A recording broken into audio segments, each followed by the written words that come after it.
అందరికీ నమస్కారం. శ్రీకాకుళం ఆంధ్రప్రదేశ్ నియోజక శాసనసభ్యుడు కోన రవికుమార్ గారి మీద ఒక మహిళ బాధ్యత కలిగిన అధికారి కేజీబీవీ స్కూల్ ప్రిన్సిపల్ చేస్తున్నటువంటి ఆరోపణలు ఎంతవరకు నిజమో ఒకసారి ఆలోచించాల్సిన అవసరం ఉంది. ఒక మహిళ మీద ఒక శాసనసభ్యుడు ఎవరైనా అటువంటి అనుచిత వ్యాఖ్యలు చేస్తే తప్పనిసరిగా ఖండించాల్సిన బాధ్యత సగటు పౌరుడిగా ప్రతి ఒక్కరికి ఉంది. కానీ ఆరోపణల వెనకాల వాస్తవం ఉందా, ప్రేరేపితంగా చేసిన వార్తల ఒకసారి ఆలోచించాల్సిన అవసరం కూడా. ఈరోజు జరుగుతున్న ఈ సంఘటన ఒక లెజిస్లేచర్ వ్యవస్థకి, ఒక అడ్మినిస్ట్రేటివ్ వ్యవస్థకి జరుగుతున్నటువంటి చిన్న రసవత్తరమైనటువంటి సంఘటన. ఎందువల్లంటే తన నియోజకవర్గంలో పనిచేస్తున్నటువంటి ఒక కేజీబీవీ స్కూల్ ప్రిన్సిపల్ గారి పట్ల ఆయన ఫోన్ చేసి దుర్భాషలాడారని చెప్పి ప్రిన్సిపల్ గారు విమర్శించడం, పత్రికలకు ఎక్కడం, వినిపించడం చూస్తే బాధాకరమైన విషయమే. ఏ మహిళకైనా అటువంటి సంఘటన నిజంగా జరిగితే మనం ఖండించవలసిన బాధ్యత కూడా మనకుంది. కానీ ఒక్కసారి మనం వెనక్కి ఆలోచించాల్సిన అవసరం కూడా ఉంది. ఈరోజు కోన రవికుమార్ గారు అమెరికాలో ఉన్నారు గత నెల రోజులుగా.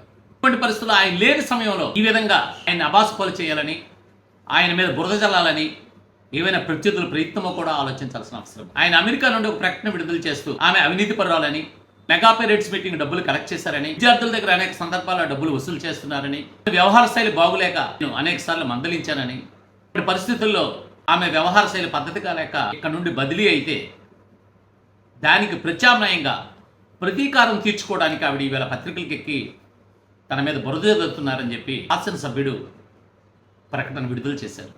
ఈ రెండు కోణాల్లో కూడా మనం ఆలోచించాల్సిన అవసరము, బాధ్యత ప్రతి ఒక్కరికి ఉంది. నిజంగా ట్రాన్స్ఫర్ అనేది, బదిలీ అనేది ఒక ప్రక్రియ. దాన్ని దృష్టిలో పెట్టుకొని ఆమె ఆరోపణలు చేస్తే దాన్ని కూడా మనం ఖండించాల్సిన బాధ్యత మనకుంది. గతంలో కోన రవికుమార్ దూకుడుగా వ్యవహరిస్తారని, అధికారుల మీద పని చేయకపోతే ఒత్తిడి తెస్తారని మనం విన్నాం. కానీ మహిళల పట్ల అసభ్యంగా ప్రవర్తించారని కానీ, ఆయన వ్యవహారశాలి మహిళల పట్ల హేయంగా ఉందని కానీ మనం ఎక్కడ వినలేదు. అటువంటి సందర్భాలు కూడా లేవు. ఒక బాధ్యత కలిగిన శాసనసభ్యుడు, ఒక క్రియాశీలకంగా రాజకీయాల్లో వ్యవహరిస్తున్నటువంటి వ్యక్తి, తెలుగుదేశం పార్టీలో క్రియాశీలక స్థానంలో ఉన్నటువంటి ఒక ప్రతినిధి ఆయన మీద ఆరోపణలు చేసినప్పుడు చేసిన వ్యక్తి కూడా బాధ్యతతో ఆయన చేసిన తప్పులేంటి, ఏ విధంగా మిమ్మల్ని హింసించారు, దానికి ఉన్న ఆధారాలు ఏంటి అని పత్రికలు చూపించాల్సిన బాధ్యత కూడా ఉంది. కేవలం మీ పని జరగలేదనో, మిమ్మల్ని ట్రాన్స్ఫర్ చేశారనో ఆలోచనతో ఒక బాధ్యత గల శాసనసభ్యుడి తాలూకా చరిత్రని, క్యారెక్టర్ని హననం చేయడం అనేది చాలా తప్పు.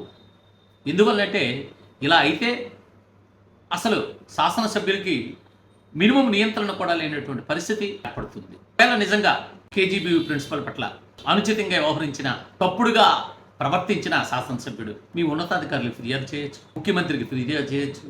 కానీ అవన్నీ మర్చి, బాధ్యతను మర్చి పత్రికలకు ఎక్కడం అనేది ఈరోజు సందేహించవలసినటువంటి పరిస్థితి వచ్చింది. దయచేసి ఇటువంటి సంఘటనల్ని వివాదం చేసి, జటిలం చేసి భవిష్యత్తులో మరిన్ని సంఘటనలు ఇటువంటి చోటు చేసుకోకుండా చర్యలు తీసుకోవాల్సిన బాధ్యత ఉన్నతాధికారులకు ఉంది. ఒకవేళ నిజంగా శాసనసభ్యుడు ఆ విధంగా ప్రవర్తించి ఉంటే చట్టపరమైన చర్యలు తీసుకుందికి ఎవ్వరు కూడా ఎటువంటి పరిస్థితుల్లో కూడా అటు చెప్పలేము. కానీ ఇటువంటి అసత్యమైన ఆరోపణలు, నిరాధారమైన ఆరోపణలు, సంబంధం లేని ఆరోపణలు, నిబద్ధత గల శాసనసభ్యుడి క్యారెక్టర్ను హననం చేసే ఆరోపణలు చేసినప్పుడు మాత్రం ఆ వ్యక్తుల మీద కూడా మనం చర్యలు తీసుకోవాల్సిన బాధ్యత యంత్రాంగానికి, ప్రభుత్వానికి ఉందని ఈ సందర్భంగా తెలియజేస్తూ దీని మీద పూర్తి విచారణ జరిపి వాస్తవాలు, కేజీబీ ప్రిన్సిపల్ తాలూకా ఆరోపణలు నిజమా, శాసనసభ్యుడు వ్యవహరించిన తీరు నిజమా, ఆయన చెప్పిన మాటలు నిజమా అని బహిరంగపరచవలసిన అవసరం, ఆవశ్యకత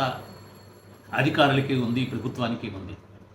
వెంటనే ఉన్నతాధికారులు చొరవ తీసుకొని ఈ సమస్య జటిలం కాకముందు ఒక దళిత మహిళ అని చెప్పి తను ఈ ఉద్యమానికి ఊపిరిపోయక ముందే సంఘటన మీద విచారణ జరిపి న్యాయాలు పరిశీలించి ఎవరిది తప్పుంటే వారిని మందలించి శిక్షించవలసిన బాధ్యత ఉందని తెలియజేస్తూ చాలా మంది వరకు కోన రవికుమార్కి సంఘటన జరగడం పట్ల వెనుకలు కొంతమంది ప్రమేయంతో, ప్రోత్బలంతో జరుగుతుందని చెప్పి ఆయన అభిమానులు మదనపడుతున్నారు.